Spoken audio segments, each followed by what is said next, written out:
வணக்கம் நேர்களே, இது ஷர்மிளா டாக்கீஸ். நான் உங்கள் டாக்டர் ஷர்மிளா. ஏற்கனவே இந்த டிசிஎஸ்ல நடக்கக்கூடிய கார்ப்பரேட் ஜிஹாத பத்தி ஒரு வீடியோ போட்டிருந்தேன். அத நெறைய பேர் பார்த்திருந்தீங்க. அதுல பல விஷயங்கள அன்னைக்கு நம்ம டிஸ்கஸ் பண்ணியிருந்தோம்.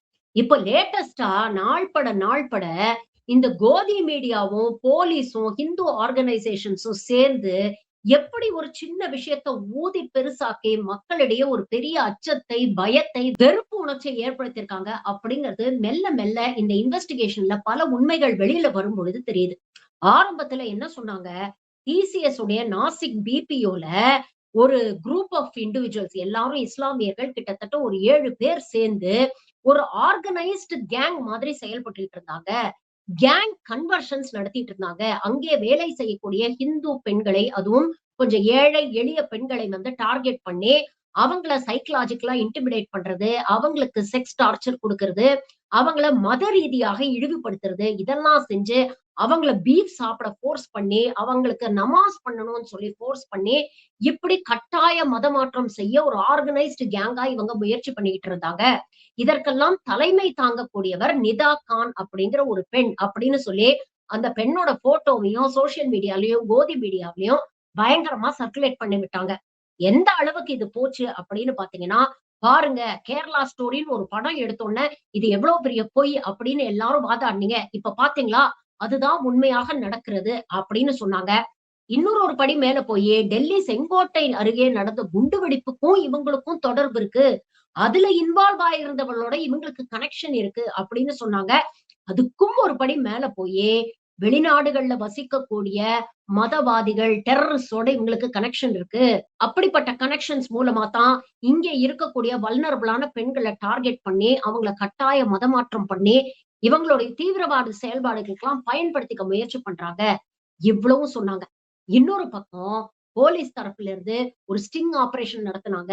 கிட்டத்தட்ட 7 போலீசார் ஹவுஸ் கீப்பிங் ஸ்டாஃபாக வேஷம் போட்டுக்கிட்டு உள்ளுக்குள்ள போய் கிட்டத்தட்ட 40 நாள் இவங்க எல்லாரையும் வேவு பார்த்தாங்க.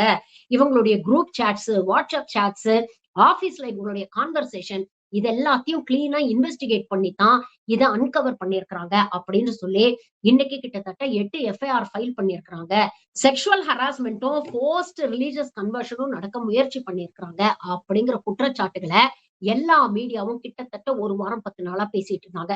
ஆனா இன்னைக்கு உண்மை என்ன அப்படிங்கிறது தெளிவா தெரிஞ்சு போச்சு. பிரிண்ட் அப்படிங்கிற ஒரு நாளிதழ்ல ஒரு ஆர்டிகிள் போட்டிருக்காங்க. அதே மாதிரி டிசிஎஸ் தரப்புல இருந்தும் சில விளக்கங்களை கொடுத்திருக்காங்க. இதெல்லாம் படிச்சு பார்க்கும்போது இந்த உண்மையெல்லாம் வெளியில வரும்பொழுதுதான் 2 தனி நபர்களுக்குள் நடந்த ஒரு தனிப்பட்ட ஒரு கசப்பான அனுபவத்தை எப்படி இவங்க மத சாயம் பூசி, அரசியல் சாயம் பூசி, ஊதி பெருசாக்கி 2 கம்யூனிட்டிஸ்க்கு இடையில ஒரு மிகப்பெரிய பிளவுவாத அரசியலை இவங்க களத்துல கொண்டு வந்து வச்சிருக்காங்க அப்படிங்கிறது நமக்கு புரியும்.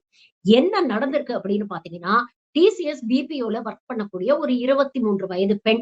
இவருக்கும் அதே டிசிஎஸ் கம்பெனில டீம் லீடரா வேலை செய்யக்கூடிய ஒரு இஸ்லாமிய நண்பர். இவங்க 2 பேரும் காலேஜ்ல சேர்ந்துதான் படிச்சிருக்கிறாங்க. அப்பவே இவங்களுக்குள்ள நட்பு இருந்திருக்கு. அந்த நேரத்துல இந்த ஆண் அவர் ஒரு இஸ்லாமியர். அவர் இந்த பெண்ணை கல்யாணம் பண்ணிக்கணும் அப்படின்னு விருப்பமும் தெரிவிச்சிருக்கிறாரு. ஆனா இந்த பெண் ஒரு எஸ்சி சமூகத்தை சேர்ந்தவர். எங்க வீட்டுல இதை அலோவ் பண்ண மாட்டாங்க அப்படின்னு இந்த பெண் தவிர்த்திருக்கிறார். அதுக்கப்புறம் டிசிஎஸ் கம்பெனில அந்த பெண்ணுக்கு இவர் தான் வேலை வாங்கி கொடுத்திருக்கிறாரு. இந்த இடைப்பட்ட காலத்துல இவருக்கு ஆல்ரெடி கல்யாணமும் ஆயிடுச்சு. இந்த பெண் இந்த கம்பெனியில சேர்ந்ததுக்கு அப்புறம் இவங்க 2 பேருக்குள்ள மீண்டும் இருந்த அந்த பழைய நட்பு புதுப்பிக்கப்பட்டிருக்குது. 2 பேரும் டெய்லி மீட் பண்ணிக்கிறாங்க, சந்திச்சுக்கிறாங்க, பேசிக்கிறாங்க, எல்லாமே நடந்திருக்கு. இதுல இந்த நபருக்கு திருமணமான விஷயம் இந்த பெண்ணுக்கு தெரியுமா, தெரியாதா அப்படிங்கிறது ஒரு கேள்விக்குறியா இருக்கு. அத பத்தின ஒரு தெளிவு எதுவுமே இல்ல. இந்த சூழ்நிலையில தான் ஒரு காலகட்டத்துல இவங்களுக்குள்ள இருந்த இந்த நட்பு உடல் உறவு வரைக்கும் போயிருக்குது. இந்த பெண்ண ஒரு ஹோட்டலுக்கு இவர் கூட்டிட்டு போயிருக்கிறாரு. இவங்க 2 பேரும் கன்சென்சுவல் செக்சுவல் ரிலேஷன்ஷிப்ல இருந்திருக்கிறாங்க. இப்படிப்பட்ட ஒரு சூழ்நிலையில தான் இந்த பெண் என்னை திருமணம் செஞ்சுக்கங்க அப்படின்னு இந்த நபரை வற்புறுத்தி இருக்கிறாங்க. அவர் சொல்லியிருக்கிறாரு, எனக்கு ஏற்கனவே திருமணம் ஆயிடுச்சு. அதனால உன்னை என்னால திருமணம் செய்துக்க முடியாது அப்படின்னு சொல்லியிருக்கிறாங்க. இது மட்டும் இல்ல, இந்த பெண் தொடர்ந்து இவரை டார்ச்சர் பண்றதுனால இவருடைய ஆண் நண்பர், அதே கம்பெனில ஒர்க் பண்றக்கூடிய இன்னொரு நண்பர் அந்த பெண்ணுக்கு அட்வைஸ் பண்ணியிருக்கிறாங்க. தெரிஞ்சுதானே நீ இந்த ரிலேஷன்ஷிப்ல என்டர் பண்ண. இப்ப கல்யாணம் பண்ணிக்கன்னு ஃபோர்ஸ் பண்ணி மிரட்டுறது எந்த விதத்துல நியாயம் அப்படின்னு அந்த பெண்ணுக்கு அட்வைஸும் பண்ணியிருக்கிறாங்க. இவ்வளவுதான் நடந்திருக்கு. இதுக்குள்ள எங்கிருந்து அரசியலும் மதமும் வந்துச்சு அப்படின்னு பாக்குறீங்கன்னா, இந்த விஷயத்த பத்தி இந்த பெண் அந்த கம்பெனில இருக்கக்கூடிய ஹெச்ஆர் டீம்ட்டயும் பாஷ் கமிட்டி, அதாவது பிரிவென்ஷன் ஆஃப் செக்ஷுவல் ஹராஸ்மென்ட்ன்னு ஒரு கமிட்டி வச்சிருப்பாங்க. அந்த கமிட்டியும் போய் கம்ப்ளைண்ட் பண்ணதா சொல்றாங்க. ஆனா ஹெச்ஆர் எந்த நடவடிக்கையும் எடுக்கல அப்படின்னு சொல்லியிருக்கிறாங்க. இதற்கிடையில் வீட்ல விஷயம் தெரிஞ்சதா? இல்ல எப்படி இந்த தகவல் அரசியல் கட்சிகளுக்கு போச்சுன்னு தெரியல. ஆனா சிவசேனாவை சேர்ந்த ஒரு அடிப்படை ஹிந்துத்துவ அரசியலை பின்பற்றக்கூடிய ஒரு லோக்கல் தலைவர் ஒருத்தர் அந்த வீட்டுக்கு போய் அந்த பெண்ணையும் அந்த குடும்பத்தை சேர்ந்தவங்களே சந்திச்சிருக்கிறாரு. சந்திச்சு இத சும்மா விடக்கூடாது. இவர் மேல கண்டிப்பா நடவடிக்கை எடுக்கணும். அதனால நம்ம போலீஸ்ல கம்ப்ளைண்ட் குடுக்கலாம் அப்படின்னு சொல்லி, அந்த பெண்ணுக்கும் அந்த ஃபேமிலிக்கும் அட்வைஸ் பண்ணி, இரவோடு இரவா மார்ச் 25ஆம் தேதி இந்த பெண்ணையும் கூட்டிக்கிட்டு, இந்த சிவசேனா லீடரும், பொலிட்டிக்கல் பார்ட்டியை சேர்ந்த ஹிந்து சங் பரிவாரை சேர்ந்த கும்பலும் சேர்ந்து போலீஸ் ஸ்டேஷனுக்கு போயி, சம்பந்தப்பட்ட அந்த நபர் மீது கம்ப்ளைண்ட் குடுத்திருக்காங்க. அப்படி கொடுக்கப்பட்ட எஃப்ஐஆர்ல தான் வேணும்ட்டே இந்த கண்ணு, மூக்கு, காது அதெல்லாம் வைக்கிற மாரி மானே, தேனே, பொன்மானேன்னு இதெல்லாம் சேர்த்துக்கணும்னு சொல்லி, எங்கள வந்து ரிலிஜியஸ் ரீதியா டார்ச்சர் பண்ணாரு. என்ன பீஃப் சாப்பிட வற்புறுத்தினாரு. என்ன நமாஸ் பண்ணிக்கணும்னு வற்புறுத்தினாரு. என்ன மதம் மாறணும்னு சொல்லி கட்டாயப்படுத்தினாரு. அப்படிங்கிற விஷயங்கள்லாம் சேர்த்திருக்கிறாங்க அப்படின்னு சொல்லப்படுது. இது ஒரு பக்கம் பண்ணிட்டு, இன்னொரு பக்கம் பார்த்தீங்கன்னா, இந்த ஹிந்துத்துவா கும்பல் நாசிக் டிசிஎஸ் வாசல்ல போய் ஒரு மிகப்பெரிய போராட்டத்த கடைபிடிச்சிருக்கிறாங்க. சரி, நீங்க கேட்கலாம். இதுல போலீஸ் எங்கேருந்து வந்தது? அப்ப போலீஸ் ஒரு 40 நாள் ஸ்டிங் ஆப்பரேஷன்லாம் பண்ணாங்கன்னு சொன்னாங்களே, இதெல்லாம் உண்மையா நடந்ததா? அப்படின்னு கேட்டீங்கன்னா, அப்படிப்பட்ட எதுவுமே நடக்கல.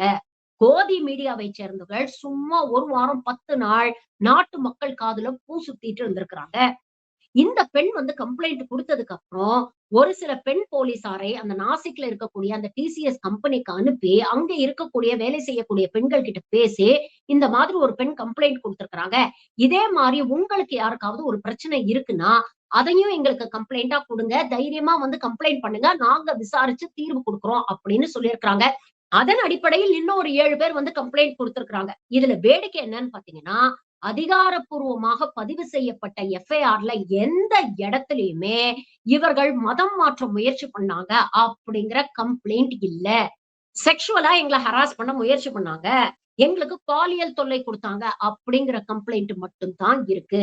இதுல உச்சபட்ச சோகம் என்ன அப்படின்னு பார்த்தீங்கன்னா, இந்த நிதா கான் அப்படிங்கிற ஒரு பெண்ண வந்து டார்கெட் பண்ணாங்க இல்லையா? உண்மையிலேயே அந்த பெண் அந்த கம்பெனில ஹெச்ஆர் மேனேஜர் கூட கிடையாது அப்படின்னு அதிகாரப்பூர்வமாக டிசிஎஸ் தரப்புல இருந்து ஒரு அறிக்கை விட்டிருக்கிறாங்க. அந்த பெண் அங்க வெறும் ஒரு டெலிகாலரா வொர்க் பண்றாங்க அவ்வளவுதான். அந்த சம்பந்தப்பட்ட எஃப்ஐஆர் கொடுத்த அந்த பெண்ணோட இவங்க கூட ஒரு கொலீக் அவ்வளவுதான் இவங்களுக்கு இதுல இருக்கக்கூடிய இன்வால்வ்மென்ட். அத தாண்டி இந்த பெண் நிதா கானை பற்றி என்னெல்லாம் அவதூறுகள பரப்புனாங்க. ஹெச்ஆர் கம்பெனியோட ஹெட் இவங்களுக்கு வந்து உள்ளூர்ல இருக்கக்கூடிய தீவிரவாதிகள், வெளிநாட்டுல இருக்கக்கூடிய தீவிரவாதிகளோட கனெக்ஷன் இருக்கு. அவங்க தலைமறைவு ஆயிட்டாங்க அப்படின்னு சொன்னாங்க. உண்மையிலேயே அந்த பெண் தலைமறைவு ஆகல. அவங்க பிரெக்னன்ட்டா இருக்கிறாங்க. அதனால லீவ்ல இருக்கிறாங்க. தன்னுடைய மாமியார் வீட்ல தான் இருக்காங்க. இவ்வளவு உண்மைகளும் இன்னைக்கு வெளியில வந்திருக்கு. ஆனா யோசிச்சு பாருங்க, போலீஸ், பொலிட்டிக்கல் பார்ட்டிஸ், கோதி மீடியா இவங்க 3 பேரும் சேர்ந்துகிட்டு கடந்த 10 நாட்களாக ஒரு குறிப்பிட்ட சிறுபான்மை சமூகத்தைச் சேர்ந்தவர்கள் எல்லாரையும் வில்லன் மாரி சித்தரிச்சு, ஏதோ ஒரு மிகப்பெரிய சதித்திட்டம் நடக்கிற மாரியும், ஹிந்து பெண்களுக்கு பெரிய ஆபத்து இருக்கிற மாதிரியும், ஒரு பொய்யான கட்டுக்கதைய 10 நாளா மக்கள் மனசுல விஷம் மாரி ஏத்திக்கிட்டு இருந்தாங்க. இது பார்க்கக்கூடிய இவர்கள் சொல்றதெல்லாம் உண்மைன்னு நம்பக்கூடிய ஹிந்துக்கள் மனசுல எவ்வளவு பெரிய தாக்குதலை ஏற்படுத்தியிருக்கும். இதுல உச்சபட்ச வேதனை என்ன தெரியுமா? இதே நாசிக்ல இன்னொரு மிகப்பெரிய ஒரு சம்பவம் நடந்திருக்கு. ஆனா அத பத்தி இந்த பொலிட்டிக்கல் பார்ட்டிஸும் சரி, போலீஸும் சரி, இல்ல கோதி மீடியாவும் சரி மூச்சு கூட விடல. அது என்ன பிரச்சனை அப்படிங்கிறத சொல்றேன். நாசிக்ல அசோக் காரத் அப்படின்னு சொல்லி ஒரு ஜோசியர். இவர் பல வருஷமா ஜோசியம் பண்ணிட்டு இருக்கிறாராம். ஆனா ஜோசியம் பார்க்கிறேன் அப்படிங்கிற பேர்ல இவர் என்னெல்லாம் அநியாயம் அக்கிரமம் பண்ணியிருக்கிறாருன்னு பாருங்க. இவர்கிட்ட ஜோசியம் பார்க்க வரக்கூடிய அப்பாவி பெண்களை டார்கெட் பண்ணியிருக்கிறாரு. உன் புருஷனுக்கு ஆபத்து, உன் புள்ள உயிருக்கு ஆபத்து, உன் குடும்பமே நாசமா போயிடும். இதற்கு இந்த பரிகார பூஜை பண்ணணும், அந்த பரிகார பூஜை பண்ணணும் அப்படின்னு சொல்லி இவங்கள பிரெயின் வாஷ் பண்ணி இவங்க கிட்ட இருந்து பணம் கறந்தது மட்டும் இல்லாம இவர்களை பாலியல் ரீதியாக பயன்படுத்தி இருக்கிறாரு.